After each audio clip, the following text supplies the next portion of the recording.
even ask any more questions, let's clarify that he did not ask me what he said he asked me. He asked me, is anybody unjust or is anybody ungodly? Not who are the ungodly in this verse. He says, is anybody, is it everybody ungodly? That's what he asked me. Just for the record, I want that to be on the record. And the fact that I couldn't clarify that when he lied about the question he asked me is why I left early. So I would hope that that level of behavior does not persist over the course of this progressive conversation. All right, everyone. Did you hear that? That's what I call a distinction without a difference. No. Let me continue. There is a difference. There is a difference. That's not a distinction without a difference. Those are two very different questions, brother. We'll agree to disagree. Agree to disagree. So real, I'm not answering any more questions. Next person. So how convenient. Oh, you're dismissing. How convenient. How convenient. I mean, say whatever you want. Say whatever you want. You're a game player. I'm not. Oh no, I've not been playing any games. I've not avoided any of them. Now we're moving. No, I'm not. No, excuse me, I'm not finished. I'd rather ask someone else questions. So bye. This is not your channel. So Mama Cherry. Excuse me. Hold on. I need you to be respectful to one another. Not to mention, G-Man would like to ask some questions. He has a premise. So I'm gonna let ssoreal go ahead and finish up, and after that, it will be G-Man, and G-Man can go with his line of questioning, and y'all can go back and forth. Please, regardless of the fact, show respect for one another. All right. So this is my next question. Can you show me in the Bible that bloodline or physical birth makes one an Israelite? Okay. Give me a. Let's go there. This is Ezra chapter 2. Ezra chapter 2, verse. I'm gonna start at. Doing Ezra or Ezra? Ezra in the Bible. Okay. Ezra 2:59. It says, and these were they which went up from Tel Harsa, Karab, Adon, and Immer. But they could not show their father's house and their seed whether they were of Israel. So they couldn't prove they were Israelites because they didn't have records of their father's seed line. So that's how. Okay. Now there's some questions I have about that. Question over. Yep. Deacon Hakah. That was the that wasn't me. That was okay. Well, anyway, so how can you say that physical seed line is the proof if you're an Israelite if they're looking for a written record instead? Wow. That's why I said question over, man. Sister Sherry, hold on, wait. Hold on. Well, here's the thing, right? What they're asking for essentially function in Israel as a birth certificate, right? So the same way where your birth certificate says who your mother is and your father is, etc. That's what they were asking for. Your microphone. Come back. Come back to the mic. What is he doing back there? Hold on, hello, y'all can hear me now? I don't know. Okay, now we can hear you. Okay, beautiful. So essentially what they're asking for is a birth certificate, a certificate that certifies your birth, who your birth. What is wrong with his mic? Guerilla Hebrew, fix your microphone. What is wrong with it? Hold on. You hear me now? Y'all help him with his microphone. Hello, can y'all hear me? Can y'all hear me now? Now I can hear you. Now we can hear you. All right. I'm sorry, man. I don't know what's wrong with your microphone. I got this funny setup. It's all right. So listen, boom. What they're asking for here essentially is what functioned as a birth certificate that certified who you were born by, who your father was. So the paper that they're looking at certifies their lineage or their, for lack of a better term, bloodline. All right, so you can understand. So yes, this is clearly what's going on there. Okay, so to further kind of dig at that, because I'm just trying to get even a better understanding. These Jews who basically have these certificates and say that they're from this seed, that seed, would you say that they were circumcised?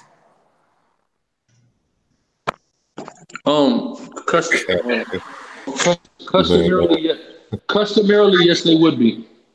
Right. And also, based on Genesis 17, you would agree that circumcision is what actually enters you into the covenant, right? No. Okay. So if you don't agree to that, then how do you explain, not only Genesis 17, but Exodus 12, where it actually, says that in order for strangers to actually partake of the Passover? And I'm still going somewhere with this. I'm still within line of the question. Well, wait, look. I know exactly. We had this topic before, ssoreal. So no, actually we haven't. We haven't. No, we spoke about Isaiah 14. Let me answer you. Okay. So, how does a female become an Israelite? How does a heathen female become an Israelite? Time out. You said you would answer me, but instead you're asking me a question. So your logic is that. Tell me if I'm wrong. Your logic is that a non-Israelite can get circumcised, and now, like a Chinese person, if a Chinese person gets circumcised, he's no longer Chinese. Just forget about that. Now he's an Israelite. That's what you're saying, right? Yes. Okay. So by that logic, but wait. Let me finish. Hold on, Deacon Hakah. Listen. I'm sorry. Yeah, Seattle Sakari, you got one time, and I'm gonna kick you up off of here. Don't say nothing else. Yeah, let me finish. So by that logic, then that same logic should stand with the opposing gender, which is a female. So how would a female become an Israelite? All right. Would you suggest Sister Cherry to get circumcised? Why would I suggest Sister Cherry to get circumcised if I'm under the new covenant? Or let's say before the new covenant. Would Sister Cherry have to get circumcised? No. Also, before I answer this question, when I answer this question, can we get back to me getting my question answered? This is your question. You're saying that non-Israelites can become Israelites by circumcision, and I'm saying if that's true, then how are you including the opposing gender to become an Israelite? Okay, you just said, quote, "This is my question." Actually, no, this is your question. So I'm just going to re-ask my question. If I answer your question that you're asking me now, can I get? Oh, okay. All right.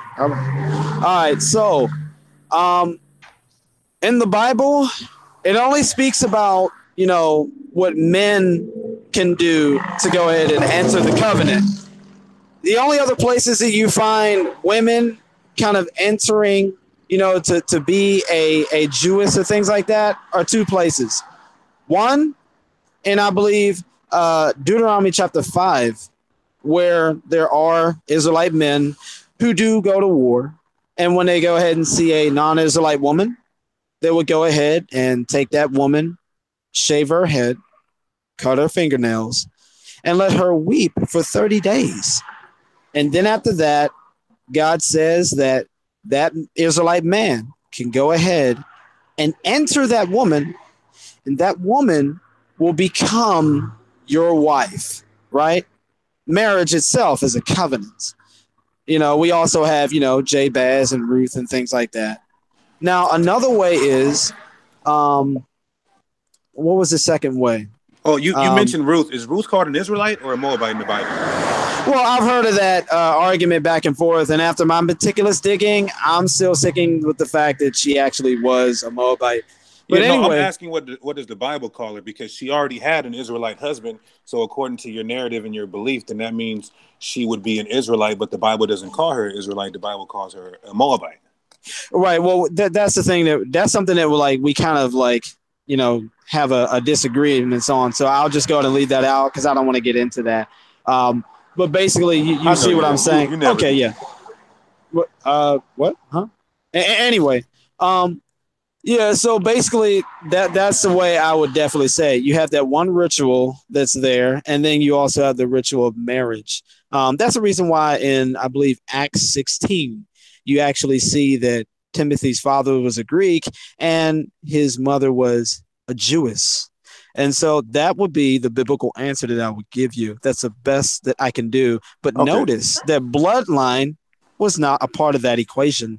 But anyway, so back to my question. Let me answer your initial question, because that was. Let me answer this without being interrupted.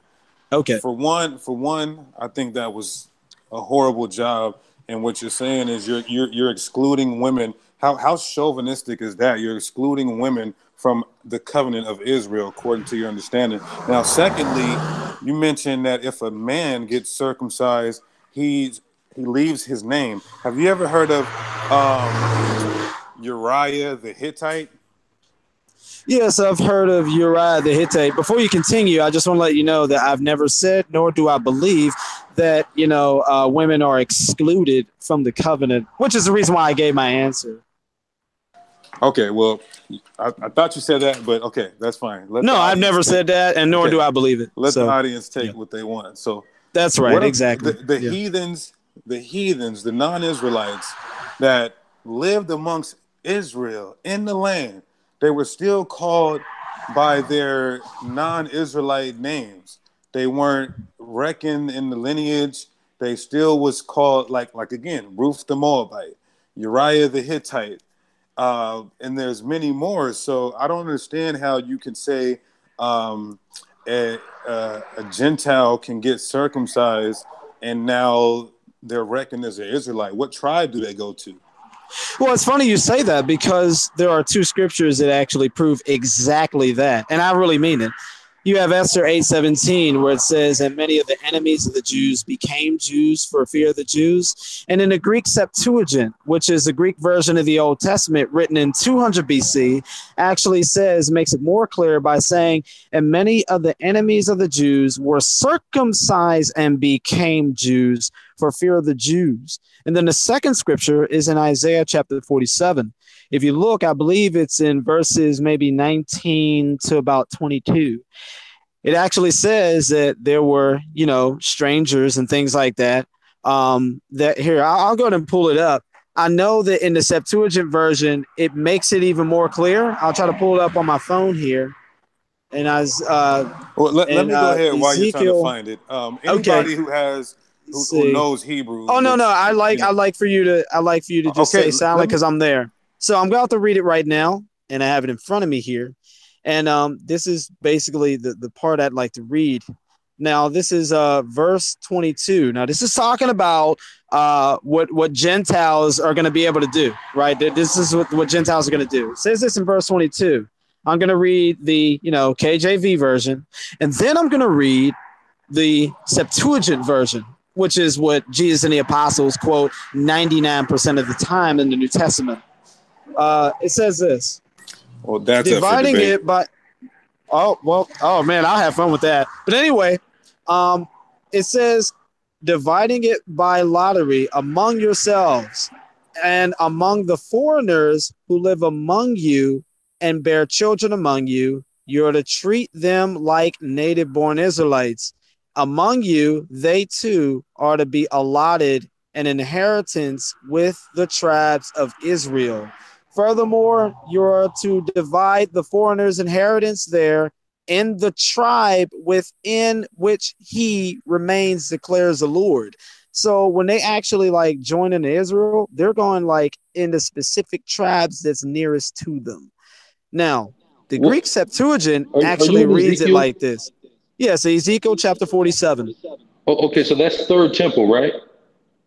No, not to my knowledge, but I'd like to continue.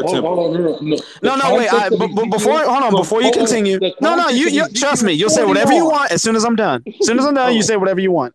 Honest. As soon as I'm done. So this actually comes from the Greek Septuagint. And it says this. Okay, this one is on my phone version.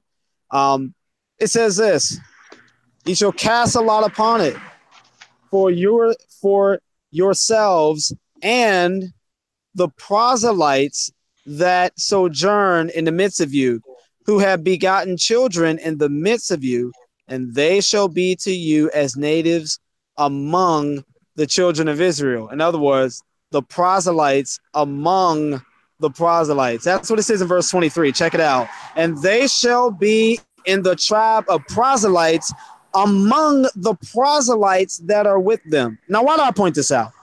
I point this out because when you look up what the word proselyte means, it literally means someone who's converted into Judaism. And we all know that when you look in the Bible, there's one thing that God used to make sure people converted into Judaism, and that was circumcision. There's plenty of scriptures for this. But the thing that's interesting is that it could not only cause the strangers converts and proselytes, but it also calls the tribes themselves proselytes. This is proselytes among the proselytes. Now, why would they do that?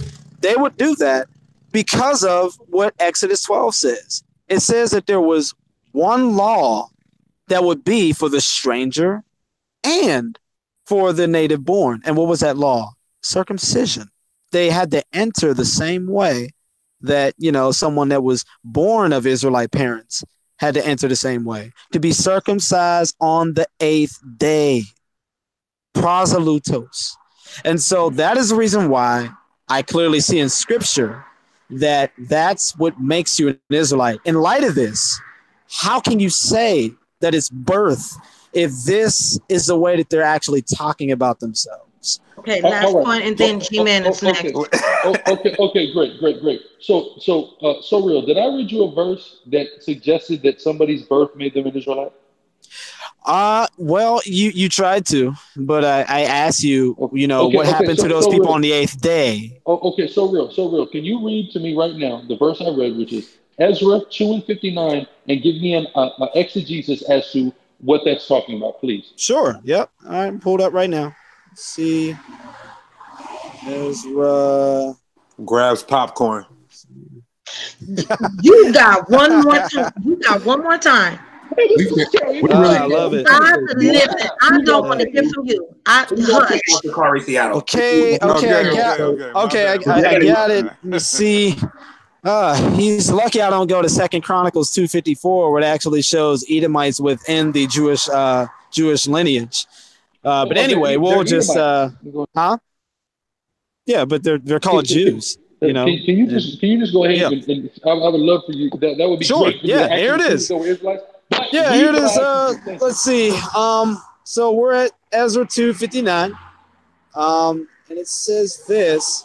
And these are they that went up from Thelamelech, Thesalara, Cherub, Hedon, Emer, and they were not able to tell the house of their fathers and their seed whether they were of Israel. Okay, so when it says they would not be able to tell that they were their seed of their house, it is because, it says that they were not able to tell that they were their fathers and their seed. Hold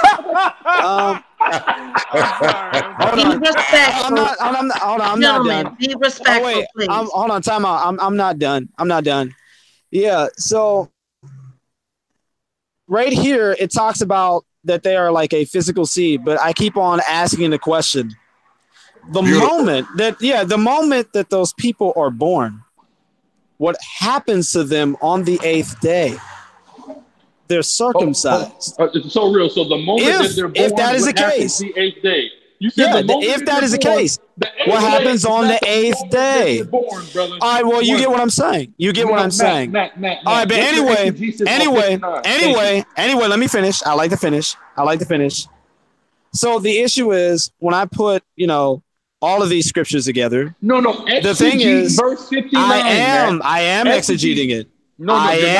Yes, I am exegeting it. I'm exegeting entirely. Okay, go and ahead. So when I put the fact that they can't tell, right here it says, I'll read it again, and they were not able to tell the house of their fathers and their seed whether they were of Israel.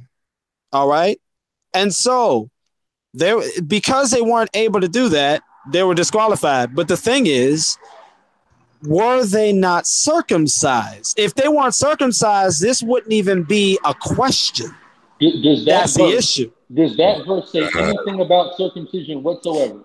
That verse says nothing about circumcision whatsoever. So why are you talking about next, that? G-Man. Let's move on. Listen, hold on. I'm not done yet. I'm not finished yet. Let him finish, and then we're gonna move on to G-Man. Stop interrupting. I'm trying to answer your question. I'm trying to answer your question. Okay. Yeah, okay. So anyway, yeah. So that verse says absolutely nothing about circumcision, right? However, we do know that on the 8th day, that in order for them to go ahead and even enter into the covenant, they actually had to go ahead and be circumcised on the 8th day. And if not, they were cut off from their people. That's what Genesis 17 says. What I'm saying is, what I'm talking about. Actually, it does, if that is a ritual that they practice. So if that's the case, then would mean, and after that, I'm done. Then that would mean that if they were not circumcised, that whole seed thing wouldn't be a question. So really, is it circumcision that really makes you one? Or is it, I can't tell who my father is? Well, you just had to read that in the Bible. You read that verbatim in the Bible. You did not exegete that. You totally ran from that. So let me watch this. Let's go to verse 63, right? And it says, and the Tershatha said unto them, that they should not eat of the most holy things till there stood up a priest with Urim and Thummim, right? Is the Urim and Thummim used to tell if somebody's circumcised or not? Wait a minute. Where are you reading from? I'm in the same chapter. I'm 4 verses down, verse 63. They're still dealing with this matter. Okay. Right? Because this is a controversy. And you're saying here, it says it says here, and Esrathala told them that they should not eat the most holy things until a priest should arise with lights and perfections. That's what Septuagint says. Yes. What are lights and perfections? What is that a reference to? Lights and perfections. Urim and Thummim. I'm not sure. These were certain holy devices that were placed in the high priest's garment that they would use to get answers from the Most High. So they were literally going to inquire to the Most High whether or not if these were Israelites, right? If it was simply circumcision, all they would have to do was pull their garment up. But right, but the issue, pull your garment up. The issue is right, but the issue is right, but the issue is that even if they did go ahead and pull their garments up, the issue is they're trying to find out who your father is. So if you have people that I'm almost done, almost finished. So if you have people that have been practicing a covenant straight from Abraham, and they have been circumcising their children on the 8th day, that means even if they go ahead and pull their garments up and they see that they're circumcised, their issue was, who is the seed of your father? And so what they did was, because they hold on, time out, I'm almost done. Because they were coming back from the Babylonian captivity, and there was a lot of disorder during that time, they could not tell who their fathers were, right? They were scattered. They're all coming back. And so they had to use that system. This is insufficient. No, that was not. This is insufficient in trying to prove your seed thing. That's all I'm saying. I'm done. Gentlemen, listen. Y'all gonna have to agree to disagree on that. G-Man wants to talk to you. Let me read the Bible. I'll go right to G-Man. I'll see you guys later. I gotta go. It's been great. Guerilla Hebrew. G-Man wants to speak with you. I'm trying to give people equal time because G-Man wants to speak with you. I was done with that nigga. Okay, go ahead. So just okay. Go ahead. And listen, I'm trying to talk to him. Yeah, I gotta have a phone call, y'all. I'll be right back. Okay.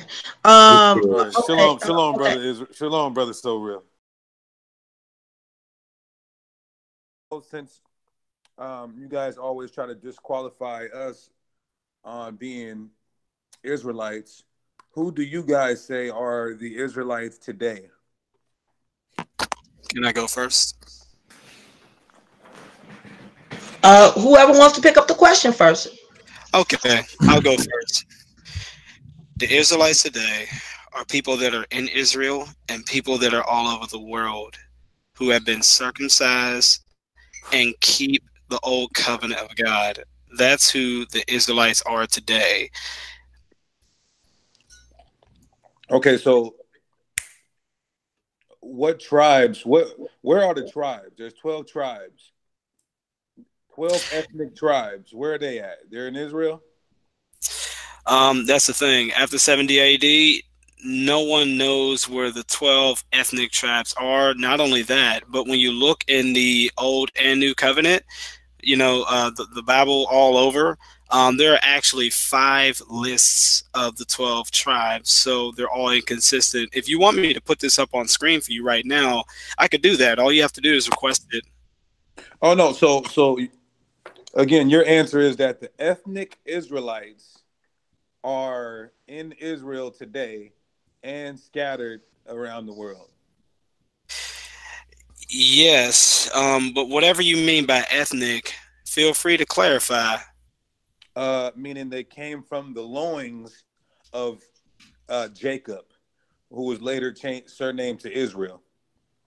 Right. The Bible does not qualify people like that. If you have people, for example, in 2 Chronicles chapter 2, who are Egyptians and Edomites within the line, and they're actually being called Israelites, then those people physically did not come from Jacob. Especially people from Egypt. So the way that you're actually describing the parameters of who comes from the physical line is not the way that the Bible hardlines it. So, according to you, you're telling me that if you're a descendant of Jacob's 12 sons, you're not an Israelite? No, I'm not saying that if you are a descendant of Jacob's 12 sons, that you're not an Israelite. I'm saying that there are people who are not of Jacob's direct descendant seed line who are Israelites because can you show that? Yeah, sure. I'm glad. I'll go ahead and pull this up in eSword right now. So let's go ahead and let's get this up. Let me see. All right. Let's do this here. Okay, so let's share. Cherry, the brother just sent me the screenshot. It's saying on his computer that the video call is full. It is. 2, 4, 6, 8. Yep, okay. 10. I can't move. You two, hold on, brother ssoreal. Okay. I can't move. You can't move, or Deacon Hakah, because y'all are the guests. So what we said, if he can be patient, so the Christian apologists will rotate. So when one of them, I guess, just drop out, or I guess however, then he can just come on in, if that's okay with him. Okay, can everyone see this screen? Yes, sir. Okay, so I'm going to show 2 things. I'm going to show this little chapter here, and then I'm going to show one PowerPoint slide just to show what I'm trying to say. Now, this is First Chronicles chapter 2, and it says a genealogy of David. Isn't that interesting? Now, I'm going to come down here, and I'm going to look for verse 34. Now, in verse 34 here, it speaks about a guy named Shishon. He's an Israelite. Okay, where does Shishon had an Egyptian servant. Where did this? Okay, no, go ahead. Okay, I'll continue. In verse 34, do you see the screen? Here's a guy named Shishon. It says he had no sons, except he only had daughters. And he had an Egyptian servant named Jarrah. We know that Jarrah is a Gentile because he's an Egyptian servant, right? And it says that Shishon gave his daughter to this guy. And guess what? Look at these names. she starts to bear children to him. And here's his seed line right here. Now we know from Genesis 17 that it says that if you have a servant in your house who is not of thy seed, he must need be circumcised too. So the only way that he could actually have this marriage happen is if Jara, the Egyptian, was circumcised, and so that way they could go ahead and he can go ahead and marry his daughter. That's just what the Jews did. And yet here's his seed line here. The second thing I'd like to show is down here in verse 54. In verse 54 here, no, I think it's verse 52. In verse 52 here, it says this, and Shobal, the father of Kirjath-Jearim, had sons, Horeth and half of the Manassilites. Now, if you look up Shobal here, it says this, Shobal, the name of an Edomite and 2 Israelites. Obviously, I guess those 2 Israelites are his sons. It says the father of Kirjath-Jearim. But yet, here he is, the seed line of this man that's within this genealogy of David. How did they get there? Why would they even inscribe their names here? Well, obviously, they had to be circumcised to even enter the covenant in order to have their names written on the registry. They would not just write their names to uncircumcised people out of nowhere. They wouldn't do that. You had to enter the covenant. The last thing I'd like to show is this little slide right here. This is my last point, and I'll turn it back to you. In this slide right here, here it is. Okay, so I'm going to pull this up. All right. Okay, here it is, and full screen. All right, and let's take this off and put this up. All right, can everybody see this? Okay, good. Yes, sir. Yes. Okay, good. Now, this comes from 1 Esdras chapter 5, right? Notice that it's Edom among the returning exiles. Now, of course, it begins with a list of returning exiles, but note how they are all called Judeans. It says this in 1 Esdras chapter 5, verses 7 through 8. These are the Judeans that came up out of their sojourn in exile, whom King Nebuchadnezzar of Babylon had carried away to Babylon, and who returned to Jerusalem and the rest of Judea, each to his own town, who came to with Zerubbabel, with Jesus, that's I think Joshua, Nehemiah, and Zacharias, Reazias, Uzzias. It has all these people. Now from here, it goes on the list of various descendants or sons of, and look who pops up later on in verse 29 of the chapter. The temple servants, the descendants of Esau, the sons of Asipha, the sons of Tarboth, the sons of Seras, the sons of Sud, the sons of Pelas. So these are the temple servants. Once again, these are showing not only like in the last chapter, we had actual descendants, but now you see descendants at work in the inner ministry, the temple servants, and they're Edomites, right? But yet they're all called Judeans. The only reason that they will call them Judeans is my best educated biblical guess is that these people were what? Circumcised. Just like in, the Judas Maccabeus accounts in Maccabees. That's the only way that they'll be able to do that. And so, yes, this shows that when it talks about seed, you do not have to be the physical seed to be counted as someone who's called the seed of Abraham. In the New Testament, it gets even worse because now you're just Abraham by faith. Okay. That's my answer. Okay, so Alazar, did you want to respond to that? No, it's your question. Go ahead. Okay, so let me substantiate this real quick. So you're telling me that according to that scripture, well, first let me ask you this. You answered the question last time. I just want the crowd to see this as well. This may be a new crowd. you mentioned Ruth being a Moabite, correct? Yes, but I haven't quite studied that out. But that's my position so far. Okay, so Ruth is a Moabite, yes or no? I would say yes. Okay, Ruth is a Moabite, yes.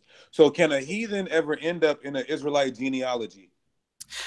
Yes, I just proved that with First Chronicles chapter 2 and Second Esdras, and I could actually prove it again with some more stuff if you like. I'm gonna need your answers to be precise and concise. If I'm just asking a simple yes or no question, so I'll do my best. I apologize. Just because you see a genealogy, an Israelite genealogy, does that mean every person in that genealogy is an Israelite? Yes, according to the covenant of what makes you an Israelite, which is circumcision, which is the way that you enter the covenant. Okay. Yes. Okay. So what makes a woman, just for this new crowd, what makes a non-Israelite woman an Israelite? Because we know you're not going to suggest she gets circumcised, but just give it a brief answer the same way you did last time for the new crowd here today. Sure. Brief answer. Here it goes. The Bible really doesn't end up saying anything at all, really, what a woman needs to do to actually become an Israelite. And this is the reason two things happen. One, if no one can hear me, please let me know. One, marriage. That's always definitely been a covenantal thing. In Deuteronomy chapter 5, it speaks about if there's a Israelite, he goes into a country, he conquers all the men, and if he sees a Gentile woman, he has to take her, shave her head, cut her nails, and let her weep for her family for 30 days. And then he goes to her, and then she will be his wife. That is one way that someone does enter into Israel, and the other way is really just birth. Okay, so why was Ruth married to an Israelite? Was Ruth married to an Israelite? And so Ruth married Jabez, right? No, Boaz. Boaz. Yeah, I would say that she was married to an Israelite. She was married to an Israelite. So you said that all the non-Israelite woman has to do is marry an Israelite man and she becomes an Israelite. So why is Ruth, not only by your confession, but the Bible explicitly states she's a Moabite prior to the marriage, even after the marriage? I mean, I just think that, that's just a way that, the people that wrote the text just to say, you know what, this shows that there is a man who is of Israel. He wants to go ahead and actually marry one who's, a child. I think that, the authors left that in there for a reason. Matter of fact, spiritually, you're kind of breaking up on my end. Is that on anybody else? Yeah, you're breaking up for real. So wherever you at, can you get a better signal?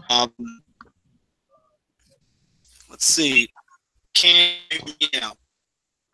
Can you hear me now? No, you sound a little robotic. Still robotic. Just a little bit.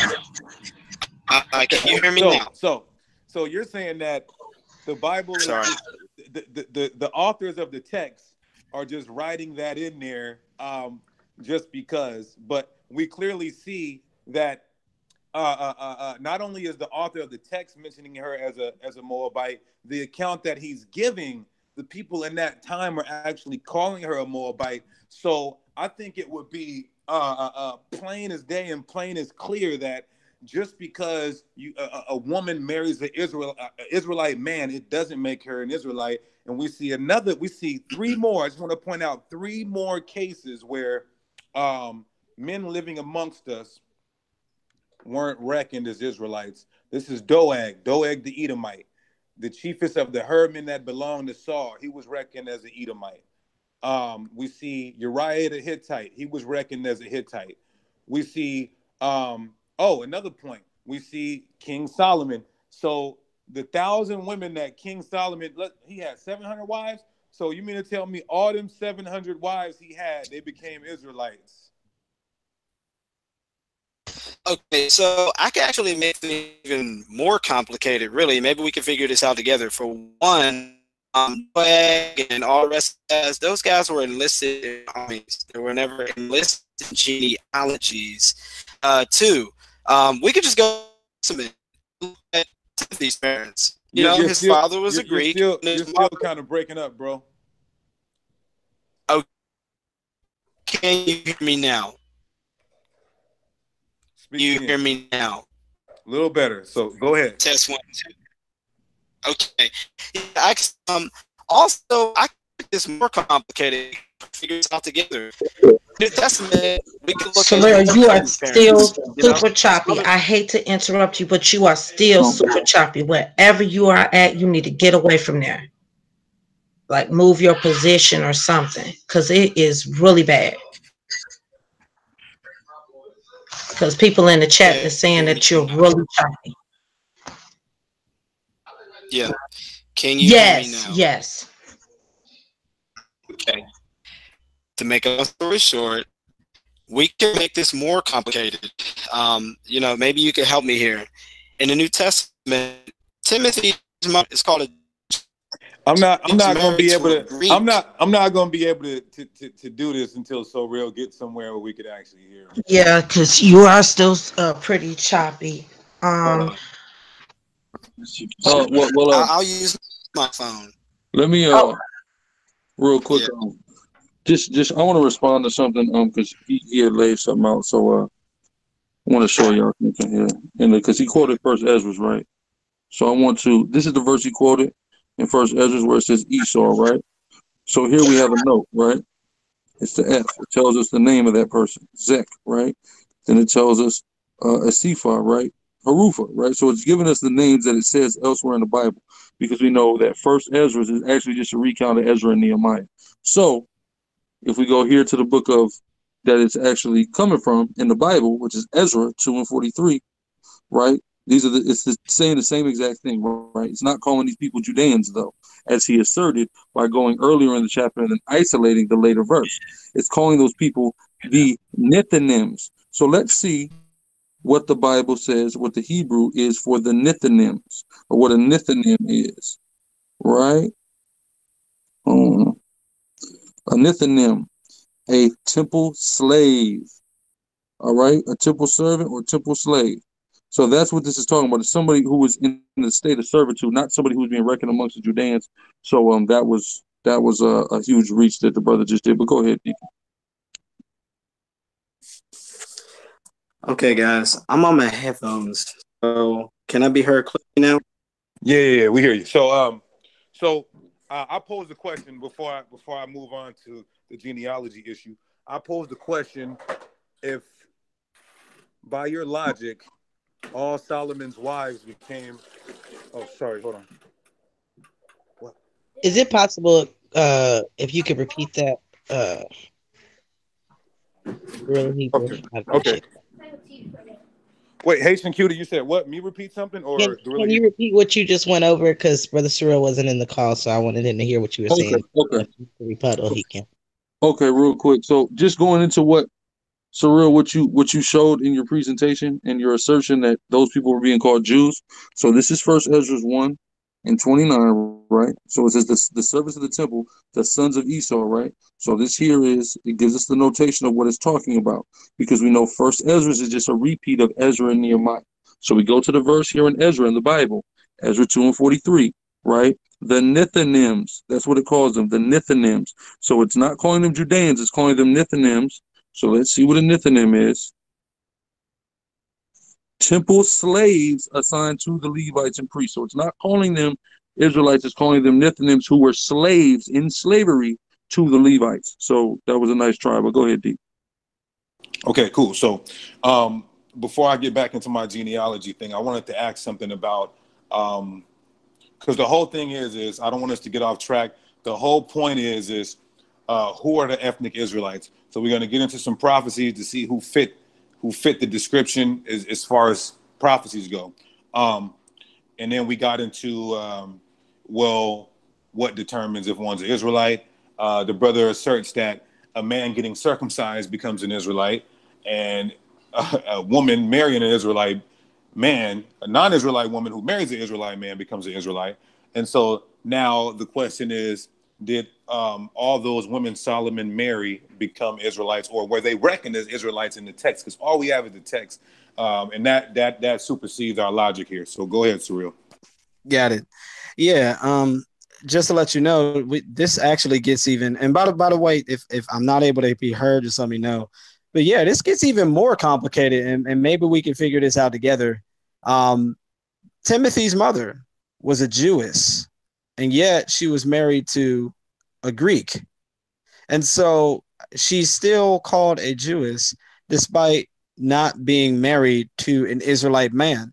So there goes my, definition, or the best that I can, understand about the Bible, totally once again trumped by the Bible. And so here's this woman that's called a Jewess, so maybe perhaps together we can, figure this out as to why some women are called not an Israelite, even though they marry an Israelite man. And then there are women who are called Israelites, even though they don't marry Israelite men. They marry a Greek. So yeah, maybe we can so real. That's actually a great point. And I'm going to write that in my notes now, because we see that marrying a woman marrying doesn't make her an Israelite. She was a Jewess even though she married an Israelite, because it's if you're the stock of Abraham, Isaac, Jacob and his 12 sons. So I think that's actually a good point. I don't think the Bible is trumping the Bible on this point. I just think that you're misunderstood on what an Israelite actually is. Yeah, I mean, no, the Bible's not trumping the Bible. I said it's trumping my position. But yeah, just to make things more clear. But yeah, any further questions about that? Or, okay, no. Yeah. I wanted to just show this out for the crowd, and because it was funny, I was going over that Shushan genealogy the other day, and to my understanding, of course, supported by scripture on, Israelites being from the stock of Jacob, the seed line of Jacob. We're looking in the genealogy, and it's for one, I'm not gonna come from an atheist perspective, but we're dealing with fragmented texts. When we got these texts, they were fragmented, and so some things had to be put together. I'll just say that. And so sometimes you'll see these genealogies, and they're very problematic because one guy goes back to another guy, and then in another part of the text, he goes back to a whole different other guy. So, but what I seen is that it's just elaborating on the story, not actually reckoning these people as Israelites. And that's why I said, if we see a person in the Israelite genealogy, is that person an Israelite? And I would say no, because we both agree that Ruth is a Moabite, and she's in the genealogy of Christ in Matthew 1:5. It says, and Solomon begat Boaz of Rechab, and Boaz begat Obed of Ruth, and Obed begat Jesse. So I wouldn't assert just because we see the person in the genealogy that makes that person an Israelite. So that's now I'll move on from that unless you want to speak on it. I really want to. Yeah, I did want to say one more thing about that, if that's okay. Go ahead, you got it. This actually brings up a point that you and I were talking about when we spoke about, I believe, Ezra chapter 2, verse 59. You brought up that there were these people. Well, that was you and Alazar. So if you want to, okay, yeah, well, it kind of rhymes. Go ahead. Yeah, got it. That I just want to address a little point there, just to add to the flavor of what you're saying. I decided to do some research on that, and you know what I found? In Ezra 2:59, it was talking about how there was, people that came out of Babylon with the Israelites, but they didn't know, whether or not they were of the seed of Israel or their father's house or nothing like that, and they didn't know. But you go ahead and look at Nehemiah chapter 7 and verse 5. And we all know that Ezra and Nehemiah basically came out the Babylonian captivity together. That's the reason why, that their writings are basically the same. They came out, that they were just there together. And it's funny because here it says, and my God put it into mine heart to gather together the nobles and the rulers and the people that they might be reckoned by genealogy, and I found a register of the genealogy of them which came up at first and found and written therein. And these are the children of the province that came up out of the captivity. And so basically what Ezra didn't like have a record of, Nehemiah actually found by the grace of God. I checked this with multiple commentaries and they actually confirmed this. And so when I ended up looking at like all those places of those people, of those places, there were places in Babylon, but I looked up the word registry, and it comes from the Hebrew word sefer, and it means book, document, letter, right? A legal document, certificate. And so it just goes to show that when they were tracing these people's seed and whether or not they were of Israel, they were using a written registry. So that means that that was the main thing that they were trying to use. The only way that you could get yourself written on that certificate of registry is that if you were circumcised the 8th day, and that way you had your name written on there, you know? So you had to be circumcised the 8th day? Yeah. I mean, just look at it. They did not know whether they were a seed, right? And they would say, look, this is my dad, this is my dad, this is my seed, this is my seed, right? And yet they did not have that registry in Ezra 2, right? But they had the registry in Nehemiah 5. Did I read Ezra 2 to you in our last discussion, so real? Yep. And now look at Nehemiah chapter 7, verse 5. And did I show you an alternative mechanism outside of the two that you're presenting as a way that one would reckon himself to be an Israelite? So no, those aren't the exclusive ways, and that's fine and dandy. Can we move on? Well, I'd like to respond to that too. If we actually put the whole story together, you could actually see that one, they didn't know who their fathers were and things like that because the written document was not around. Two, they were called by the name of their mother. That's what the situation was in Ezra 2 and 59. You didn't bring up mother at all last time, but let me continue. Two, it's in you had the time with context of Ezra 2. That's the point. But you would not. You didn't read anything about mothers to me at all. But anyway, I mean, that was the controversy out of the situation, which is why they needed their registry. Just so but yet you're bringing this up right now. This mother thing. This is totally new. You're saying this out of nowhere. I read it. If you didn't hear it, that's your problem. I read it in the Bible though. So no, you didn't read in our last conversation last week at all. I read Ezra 2 and 59 to 63. Anybody can go back and watch it. I know you read that. You didn't read anything about a mother. That's what I'm saying. Anyway, so the second thing is I'm lying apparently. Right. Okay. Well, yeah. Anyway, the second thing is you brought up this thing about them having this divining kind of way, right? And then number 3, later on in Nehemiah chapter 7, you have Nehemiah saying, "Oh, I found it. I found it." And now they go ahead and get these guys in. So if it was by blood and by seed, they would not be needing this registry here, which lets us know that it is not any kind of blood or seed that counts. So real. How do we know who your father is? I guess, you have today we have DNA, we have birth certificates, we have all kind of things. A birth certificate, right? So it's the same thing. Doesn't defeat a bloodline just because there's a paperwork certifying who your father is. You can, but the issue is their daddy. There's somebody right, but the issue is they're the love child of Bill Clinton and a black woman. But where is the proof of that? Is there a paperwork that says Bill Clinton is the father of this child? No. So it's something that certifies who a father is. That doesn't supersede or negate blood descendancy, brother. That is the issue, right? And that is the issue here. We're looking at what the Israelites use to determine who they are. If they use circumcision, hear me out. No, I'm almost done. If they use registries, written records, if they use circumcisions as written records, and then all of a sudden they say this is what we use, and so therefore this person is a seed of this person is a seed of that person, that lets you know that they're using stuff that shows that it is not a bloodline that makes you an Israelite, especially in Esther 8:17, where it says, and many of the enemies of the Jews, it says, and many of the enemies of the Jews became Jews. How do you become a race? So real. How do you become a race? So real. Yeah. You just said they had paperwork that said this person was the seed of that person. And then the very next sentence, you followed up with saying it had nothing to do with bloodline. So then why would somebody be the seed of somebody else? And why is that reckoned on paperwork if bloodline has nothing to do with anything? Why is seed being mentioned?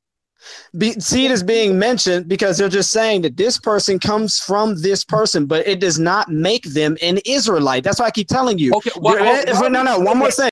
Esther 8:17 should not exist. How do you become a race? I can't become Caucasian. I can't become Chinese. So how does people become an Israelite? So real. I love how quick you are to hit your supposed nitrous oxide button and think that's going to get you out of this. But you have contradicted yourself, and I'm asking you about direct statements that you have made. You can't run somewhere else. That's what you're not going to be allowed to do when we have you on the hot seat. What you're going to have to do is explain to me why it would reckon genealogy, but genealogy be irrelevant as to who is a Jew and not.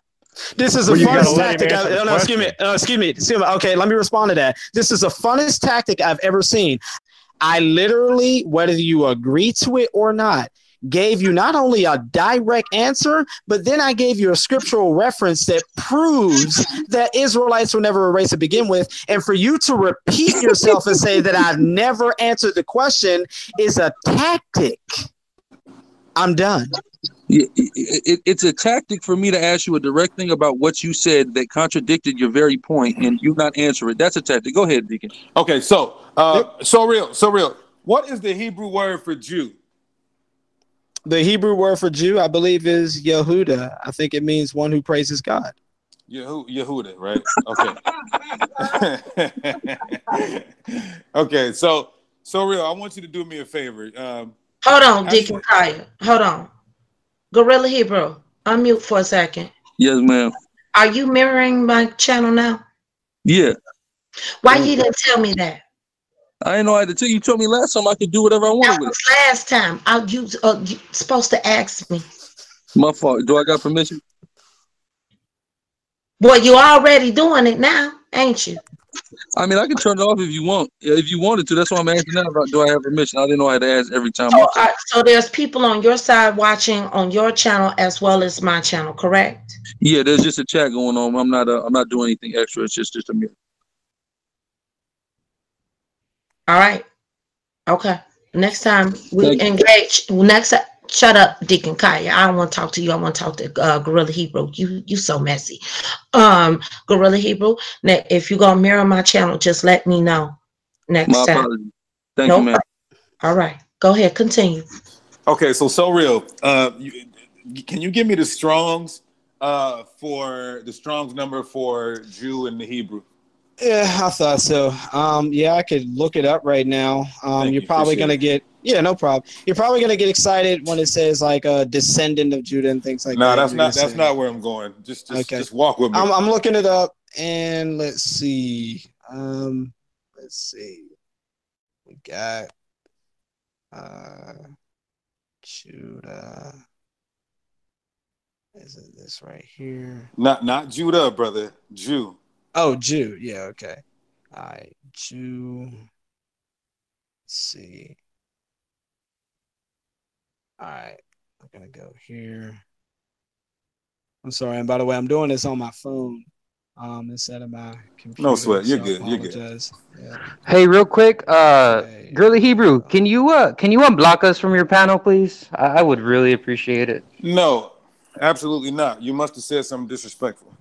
Actually, I didn't. He claimed that I was a liar when I went on his panel, and one of y'all blocked me. So no, I didn't say anything disrespectful. Well, there was a lot of people that were there also too, and all we were doing was posting scriptures. Well, I'm in a whole different part of the house, so you had to give me a minute. And then I'm gonna. If you won't unblock him, why should Sister Cherry let you mirror her stream? Think about it for a second. Hey, Black Smurf, did Sister Cherry assert that? I think not. So just stay in your place, sir. It would behoove you. Okay, so I looked up the word Jews here. Now, so far I have the word Jews, so I hope that's close enough. It is Yahudi. Yahudi. There we go. And it is a Judaite that is a Judaite or Jew or descendant of Yehuda that is Judah Jew. Now, I wasn't going to say nothing about the definition, but you see how it says a descendant of a Jew, right? Yeah, I just got done saying that. Okay, yeah, now what's the Strong's number for the crowd can see this? Well, it says patronymic from H3063, so I'm gonna click that. H3063, right? Okay, yeah, and so you have Yahudah, and it says the son of Jacob by Leah, the tribe descended from Judah, from the son of Jacob. The territory. Perfect. Perfect. So now we have an understanding of by Hebrew definition what a Jew is. We got the word Yahudi, right? Yahudi, we say Yehuda, right? So so Yehudim, right? So we see that, we see it in the Greek, we see the Strong's H3063. So you're saying people can become a Jew right here. People can become H3063, correct? Yes, according to Esther 8:17, and according to a demonstration of First Chronicles chapter 2, which I showed you. Okay, perfect. Now go to Esther 8:17 and see if they became Yehudis. See if they became Yehudi. See if they became Strong's H3063, or is another word in the Hebrew used there. And that's how we'll find out what exactly was happening in the time of Esther in chapter 8. Sure. I mean, this is no problem at all. Are we going to see them becoming, when it says they became Jews, are we going to see this word in the Hebrew? Yes or no? That exact word? No. But what's the problem? What do you mean? What's the problem? That's a Jew according to the Hebrew. No, this is saying that in the original Hebrew here, it's saying Jehudi eyes. Like it's Yahudi. Here, let me show you. Okay. No. This is all right. Show me what word is being used in Esther 8:17. Okay. I here is a word. I want to see heathens being called by this word. Sure, that's no problem. Okay. And I can take you to other passages as well. Let's stay in the text because you mentioned Esther 8. Let's stay in this text. Sure. All right. So this one right here, I've used this on PowerPoints before. This is H3054. And the word is Yahad. And basically what it means is to become. How many times is Yahad used in the whole Bible?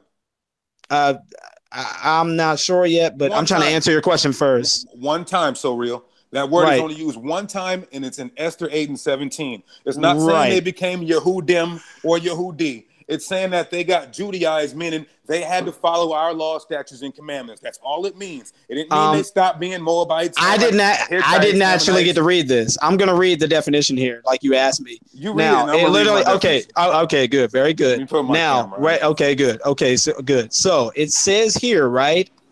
The word here is the whole phrase is became Jews. That's literally what it is for this Hebrew word. The Hebrew word is not Jews. No, read it in the Hebrew word is Yahad. Okay, that's what I'm doing. So I'm telling. I'm getting there. I'm trying to get you some better understanding. The word here is not Jews like the word there, because the whole phrase in the Hebrew is became Jews. That is the reason why that this number is different. So now let's see what this means. It means Yahad, and Yahad comes from H3054, and it means Hithpael, to become a Jew in fact or in fraud. Kind of reminds me of Revelation, to say you're Jews or not. Anyway, it says become Judaized. Then after that, it goes further down. Strong definition. To Judaize. That is what is Judaize? What does to be Judaized mean? I'm still trying to read it. So anyway, it says, all right, to give me your understanding, ssoreal. Okay, well, Judaize means. got it. I will give you my understanding when I'm done reading the definition. To Judaize, that is become Jewish, become Jews. Okay, so basically Judaize. Judaize is no different than saying convert or proselytize. It's what you use actually to get people to become Jews. This is the reason why in the Greek, the word proselytos is used in the Old Testament Septuagint and the New Testament. Jesus says that, yeah, Jesus actually says, listen, you Pharisees, you guys travel land and sea to convert one proselyte, to make one proselyte, and you make him more of a son of hell than yourselves. Okay, so cool. when you actually, that was your answer. That's your answer. Look, real quick, go ahead. Can I ask a question just following up? So real. So is becoming Judaized the equivalent to becoming Hellenized?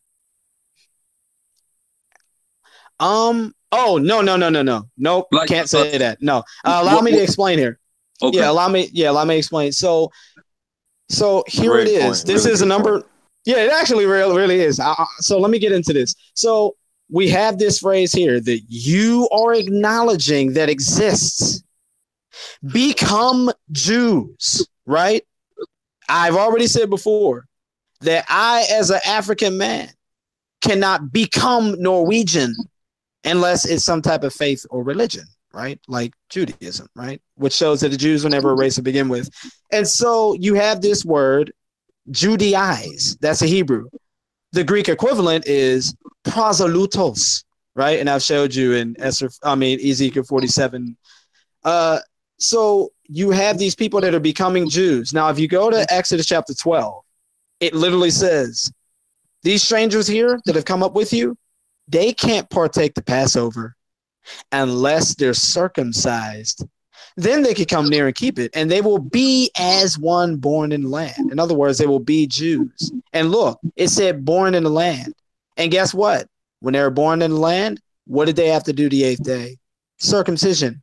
That's why the rest of the chapter says one law will be given for the stranger and the one that's native born. What is that one law? Circumcision. It enters you in the covenant. Now, you asked about Hellenize. Oh, my goodness. Oh yeah. So that kills your whole argument about them being a race. You asked about Hellenize, right? You asked about Hellenize. You could respond when I'm done. You asked about Hellenize. Hellenize means that you go ahead and take on Greek culture and customs, but guess what? You don't become a Hellen. You don't become a Greek. You become a Hellenist, a Helleniste, right? And that's a word that means a Grecian. It's almost like me saying an Americanist versus an American. You have a Hellenist versus a Hellen.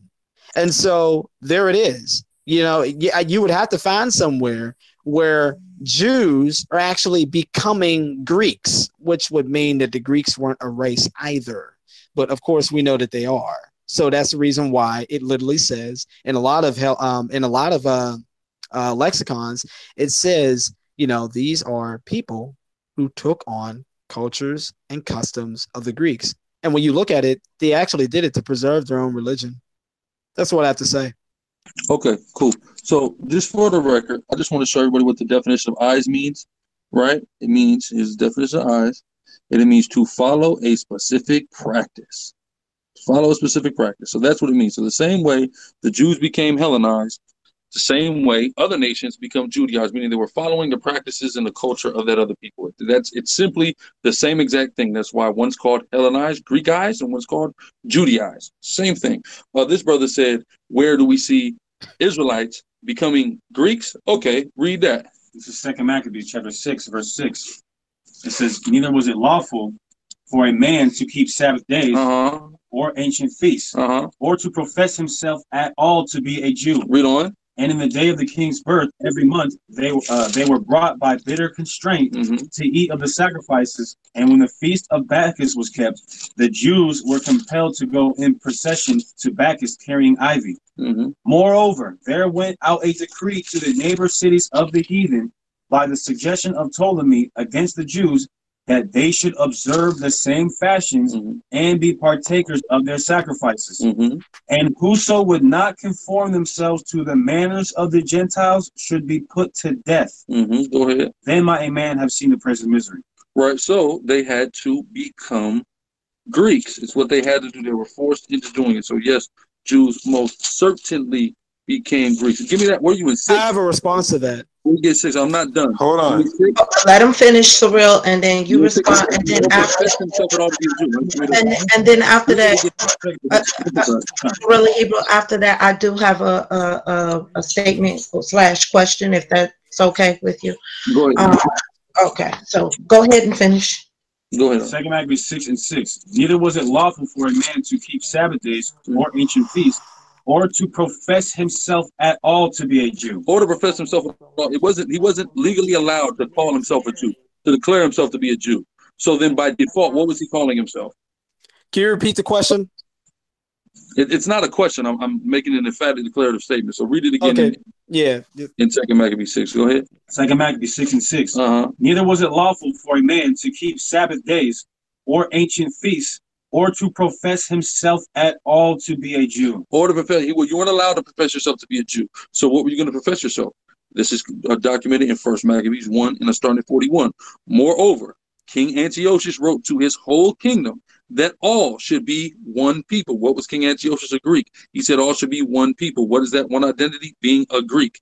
Verse 42, and everyone should leave his laws. So all the heathen agreed according to the commandment of the king. Yea, many also of the Israelites consented to his religion and sacrificed unto idols and profaned the Sabbath. So Israelites most certainly became Greeks and became okay. Can I respond to that? Okay. Can I respond to that? Go ahead. Oh, yeah. Okay. I'm sorry. Yeah. The first issue is that you said, oh, we're going to look up the root word or the suffix of eyes. And from there, you said, see, look, this is no different than other people just taking on a culture or custom. It doesn't mean right here, Matt, that it means they literally became a Jew. Once again, you cannot use an English definition or something like that and totally ignore how the Jews are speaking about themselves. This has absolutely no bearing on the fact that prosolutos is an actual reality. It should not exist in the text. And this is the reason why it says Judaize, right? That part that says Judaize, it says in the English translation to become Jews. They literally knew what that meant. That's why it was translated that way. Plus, okay, I've already. Okay. Well, no, I'm not done. I'm almost done. Almost done. I'm almost finished. I'm getting there. I'm gonna get there. I'm gonna get there. I'm gonna get there. I'm gonna get there. No, don't tell me to hurry up. I didn't tell you to hurry up. Okay, I'll get there. I'm gonna get there. I'm gonna get there. It's all right. No. I'm gonna get there. No. Let's. No, that's not right. Come on, gentlemen, be mindful. Okay. I want you guys to be mindful of each other. And plus, there's other people here on the panel that would like to also engage you as well. So please, one at a time, because I'm looking at We're done with Ssoreal. Can I hold on, before we go any further, can I get Sakari Seattle on? Because, I mean, we have a lot of people on the panel. A lot of people want to add anything or saying anything. And it's 8 of y'all and it's 2 of us. The